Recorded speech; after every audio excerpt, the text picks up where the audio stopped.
Hello students, in the last class we had spoken about a few concepts of population, definition of population, and from there on I said that I'll be starting with the physical factors. Before I start with the physical factors, I would just want to get some information about how it was in the primitive stages. What was society like? What was the population like before civilization? So if you can see the picture here, it says undeveloped societies. And during those days, they were totally dependent on immediate environment for food, water, shelter. In your previous classes, you all have learnt about the Stone Age, the Bronze Age, where the needs were limited. There weren't any demands. The wants were limited. Hunter, they were gatherer societies or pre-agricultural societies. From the Stone Age to the Bronze Age, they started getting into agriculture step by step. It wasn't quick and fast. They had to live hand to mouth. The animals what they would breed, very limited. The food was limited. No agriculture. Later on agriculture came into the picture. There was no modern technology at all. Discovery of fire happened at that time, and the limitation to population increased. Wild animals, violence, diseases, climate, temperature. This was a society which was very different from our society what we are living in. Our needs, our wants, our demands are increasing day by day. We actually don't know what are the basics in our life, what we actually need as basics. We need everything in abundance. Moving on. Next example, these hunter-gatherers. They would stay in remote locations. Remote locations means not clustered as what we are today. Low carrying capacity, low population density, shared society. This we know, we've heard a lot about these Eskimos. They live in igloos. We used to make these small igloos always. There are many students who would make these igloos, so it's talking about those people. Arctic Inuit. Population limited by low temperature. So this is a picture of what sort of life they had. Aborigines, Australia. Population limited by water availability. Now, moving on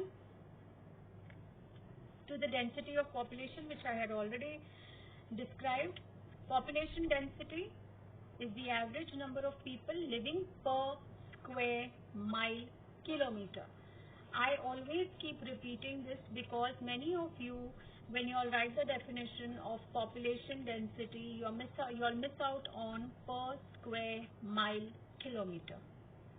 Okay, now what is a high population density? As I said, sparse and dense is very commonly used.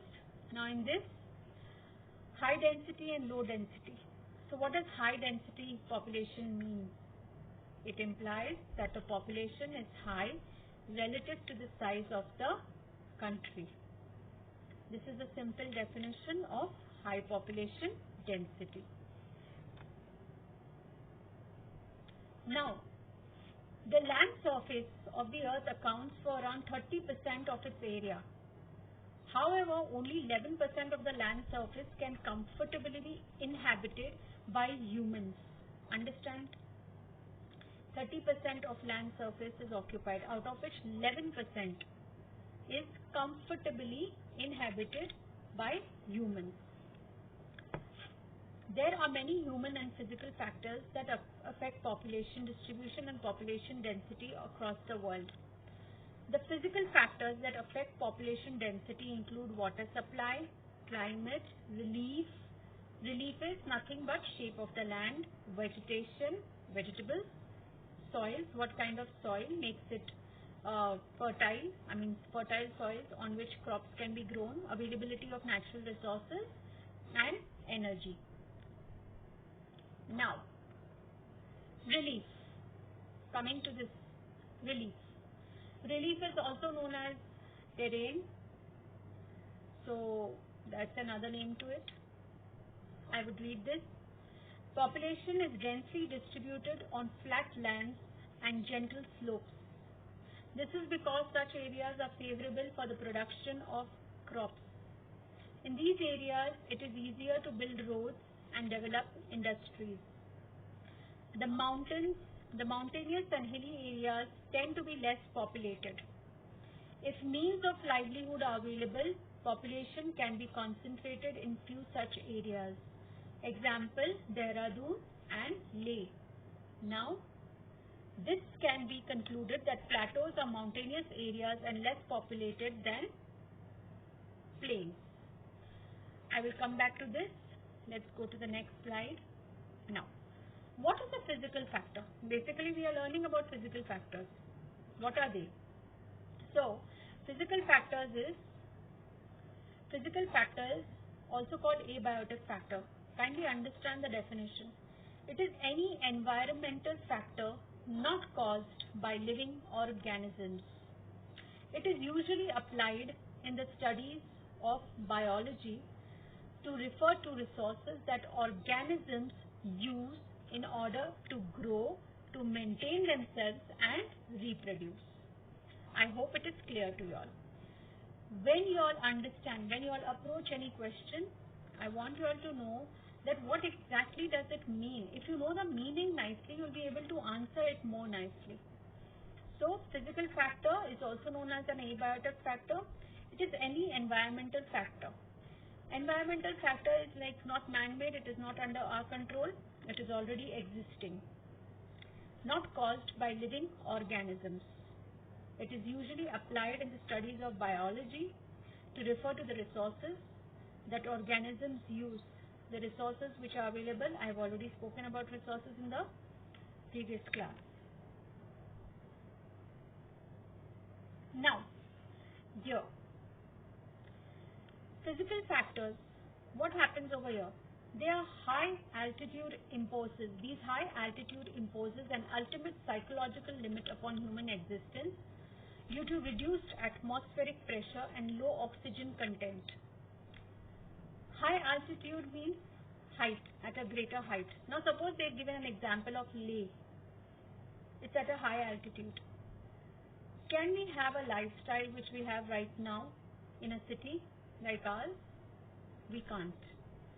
Because there are some constraints. There are some restrictions which are natural restrictions.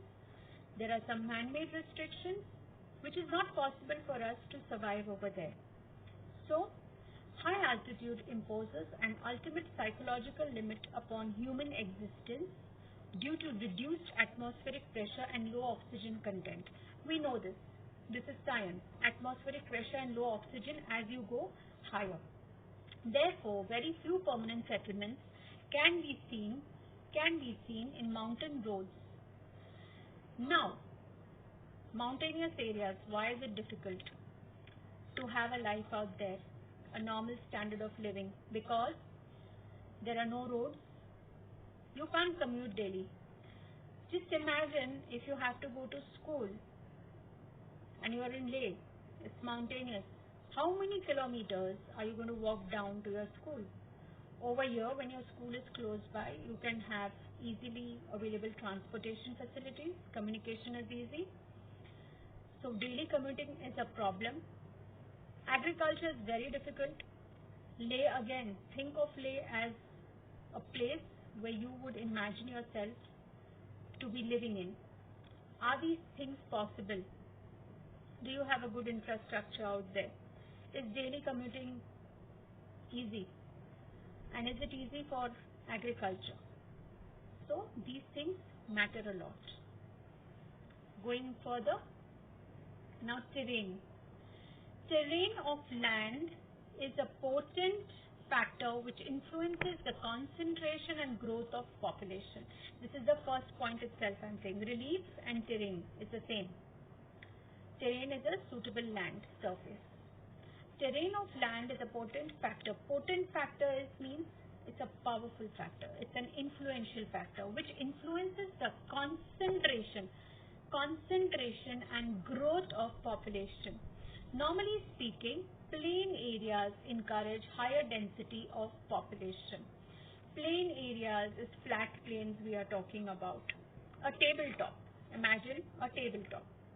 To have things over there, if at all you have to keep a stack of books on a tabletop, isn't it easy than to keep a stack of books on a mountain? Are they going to be there? No. As compared to mountain regions, the steep slope in mountain areas restrict the availability of land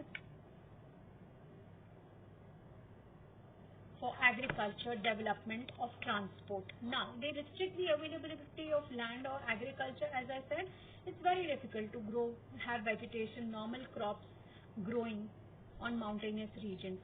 Development of transport.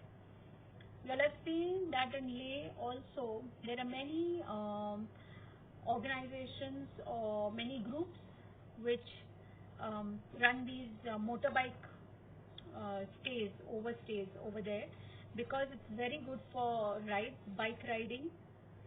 Cars, big transportation, big cars or trucks is very difficult. Economic activities is just not possible because low density of population, not many facilities, infrastructure is quite poor. So economic activities is just not possible in mountainous areas. So here when we are talking about terrain, we are talking about the plateaus, the mountains, the plains. So the best place to have facilities and have a better standard of living is on plains.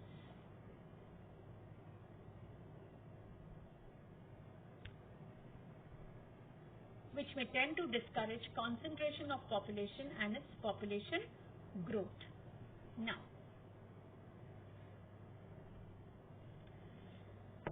reasons for distribution.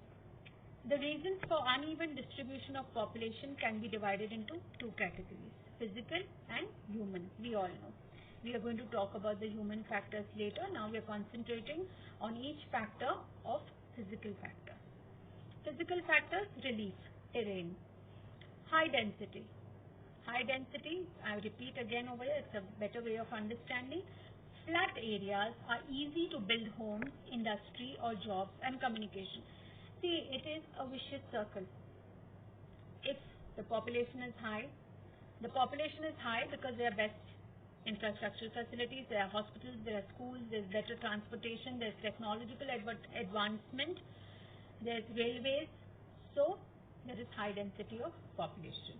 The soil is deeper and more fertile, so more food can be grown. Agriculture, food facilities, definitely food is an important part of our lives. So food also can be easily available. Example: Ganges Valley, India is the best example for high density. Now the low density, why there is low density of population? Areas that are high and steep experience a colder, wetter climate, making it more difficult to grow crops. We are talking about Leh. Again, I continue with the example of one place, Leh. High, imagine, if you don't know where Leh is, please Google search it, have a look at it, you will understand it better. Leh, Ladakh. This was, I would like to mention, this was specially mentioned in the movie called Three Idiots. So I am sure that all you kids have seen this movie. Experience a colder, wetter climate, making it more difficult to grow crops. The steepness makes it hard to build on or grow crops because the soil is easily washed to the bottom of the slope. Now if there is a mountainous area, what can you do over there? It's very difficult. Nothing stands. The soil doesn't stay. It gets washed away. These areas are also remote. Remote means far away, isolated from normal human inhabitation. Example: the Himalayas. Himalayas, if you all know, it's not possible for any person to live over there and have a normal living. Now there's something else also I wanted to tell you all. What are the reasons for low population? Now the reasons for low population is definitely inaccessibility. As we know, Leh It's not easily accessible. Everything is not accessible easily. It's whatever I want. Today I want to go to a shop and buy something. It's just get down. I mean, in your society you have shops, so it's just a 2 minutes walk away distance. So it's not possible in late. Remoteness, human discomfort. Basically, humans want comfort. If you are not comfortable, we are not going to be happy over there, and we are going to start complaining about it. Adjusting is very difficult. Extreme environment. It's cold. It's very cold. Oxygen levels are low. Atmospheric pressure is low. So it makes a lot of difference. So this is low density. Second factor, what I'm talking about is climate. Climate is very, very important because any country in the world, if the climate is conducive to live, mostly 90% people survive. They feel happy. They are happier. I would put it that way. They are happier. Where people live comfortably, crops can grow successfully, you have to have a climate which is in sync with the vegetables grown in that particular area.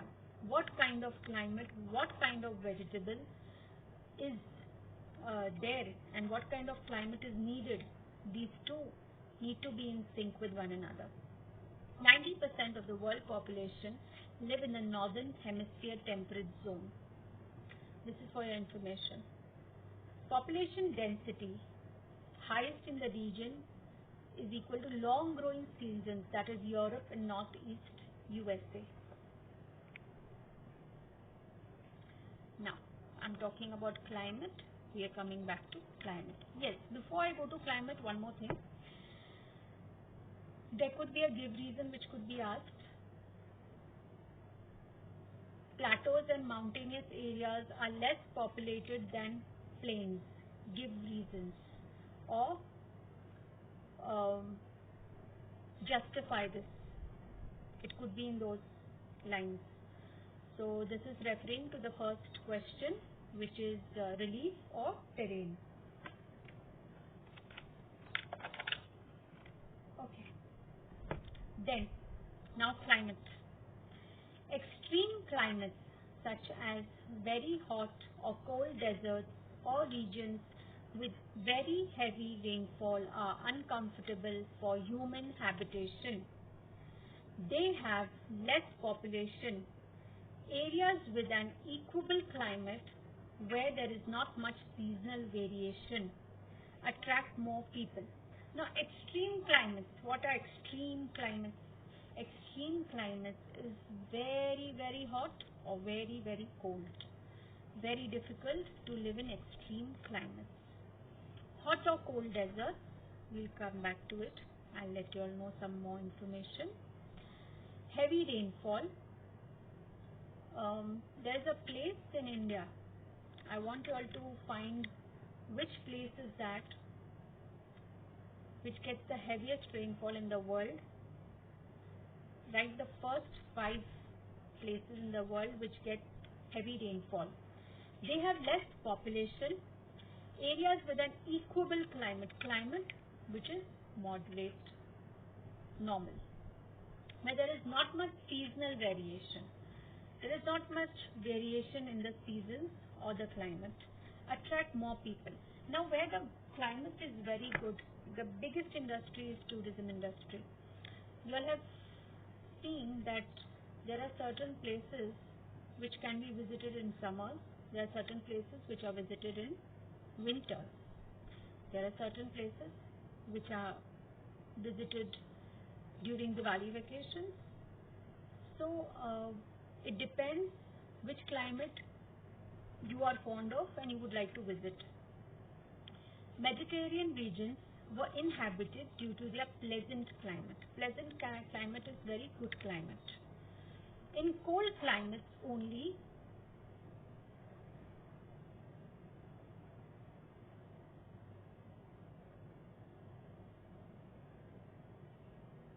Eskimos and Lapps who are highly adapted to such climates can live in these regions.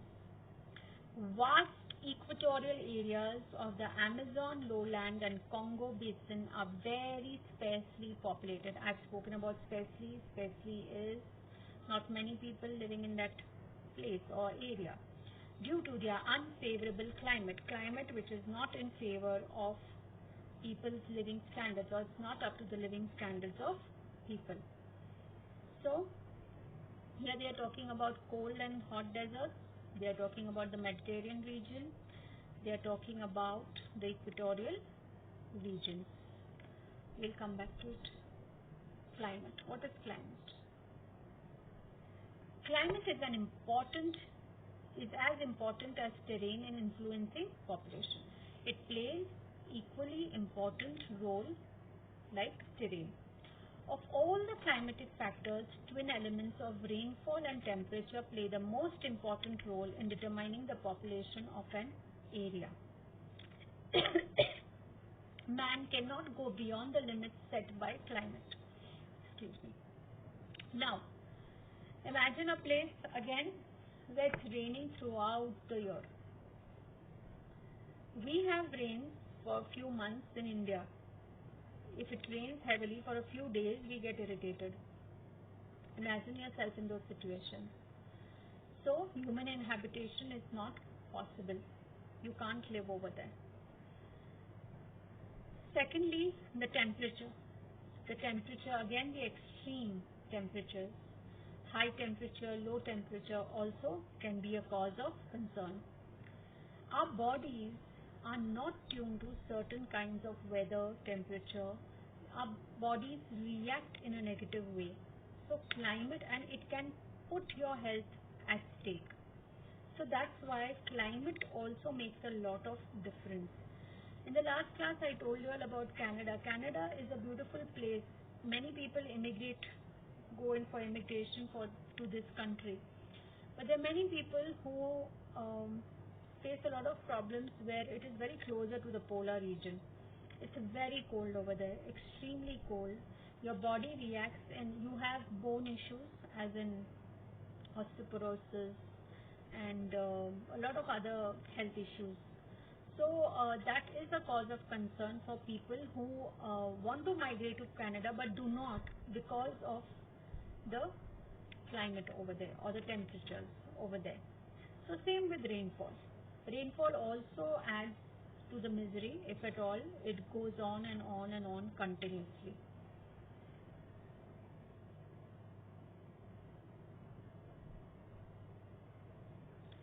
Extremes of climate discourage the concentration of population. Any kind of climate which is extreme, whether it's rain, winters or summers, it discourages people. You don't feel happy in that place because you are uncomfortable throughout. Such climates include the too cold climate of Himalayas and the hot too and dry climate of the Thar desert. Look at the two extremes. One is a desert and one is the Himalayas. Himalayas, imagine, no human existence. Thar desert, you won't be seeing any human existence out there also, as we live in our own places. There are reasons for us to be living here. There are various reasons for us why we are surviving here. A moderate climate, on the other hand, is favorable for population. Moderate means comfortable climate, suitable climate. It goes for us throughout the year. We don't have issues with the climate throughout the year. That is a place where we are comfortable staying in.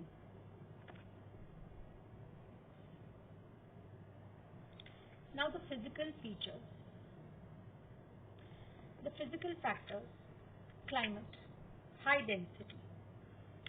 These areas have a climate which is not too wet or dry, not too cold or too hot. Extreme climates. They are not extreme climates.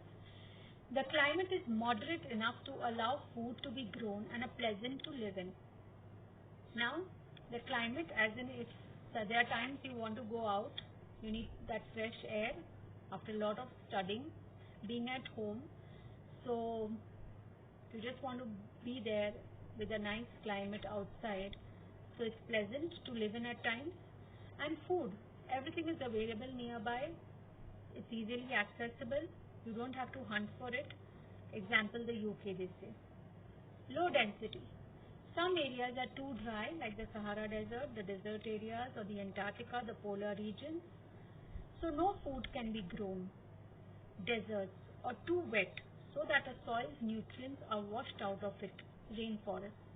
Rainforest forests wherein rain is continuously the equatorial regions. Rainforest is very famous for those. And no food can be grown. Now for deserts, if I say, talk about Rajasthan. What is Rajasthan? Rajasthan is a desert land. A lot of things, what you see in your own city, probably in Mumbai or Pune, you won't have that life or those vegetables, those plants growing over there. Agriculture is not there. So there are a lot of things what the government also is working towards. Water reservation, water saving. I mean, you all have heard famous plant cactus, camel. We all know about this. Not many animals living out there. The lifestyle.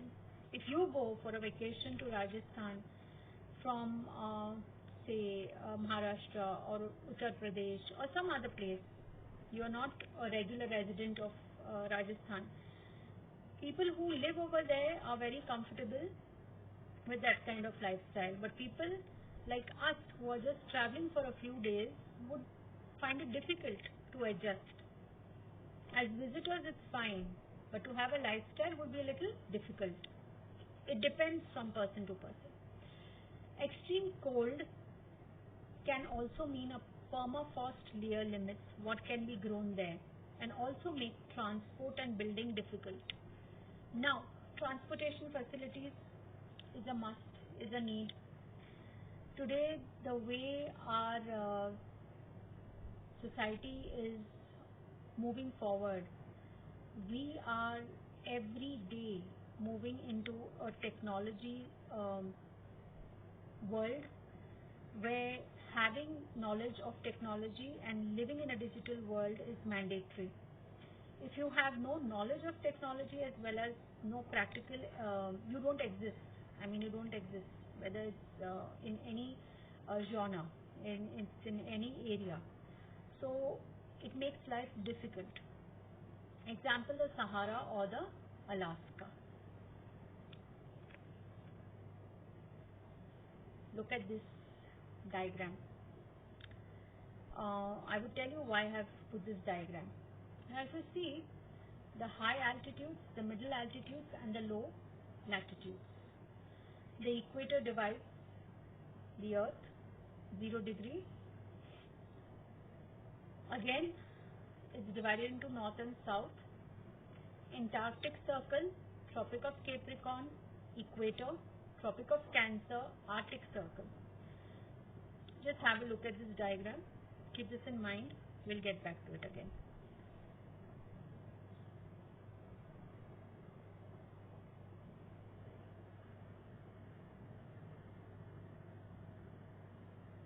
So in short, what we did today was two physical factors we've taken into consideration, that is the relief and climate. We'll just revise that once more. Dense population is on flat plains, and it is very difficult to have a normal standard of living on mountainous areas and plateaus. There were various reasons which we have discussed with one another. You can write a lot of examples. You don't need to just stick to Dehradun and Leh. You can have your own interpretation. I'd be glad if you have your own interpretation of writing these answers and looking, you can look out for these answers from our own country, I mean the states, and you can really study those in detail and justify that question what I asked you all. Plateaus or mountainous areas are less populated than plains. Justify or give reason. It can come for that. Mountainous and hilly areas, I've already said, basic amenities we are going to be deprived of. Climate, Extreme climates such as hot, cold deserts or regions with very heavy rainfall are uncomfortable. Rainfall to an extreme is uncomfortable. Moderate rainfall is acceptable. Temperature, climate, weather, moderate, everything in moderation where climate is concerned is acceptable for anybody on this planet Earth. So we've spoken a little bit about climate. We will be talking about, I would like to give you some more information about what are deserts, what is the difference between hot or cold deserts. We'll talk about Mediterranean region, and we will see how we get to know what are their lifestyles, what sort of climate Mediterranean regions, equatorial regions have.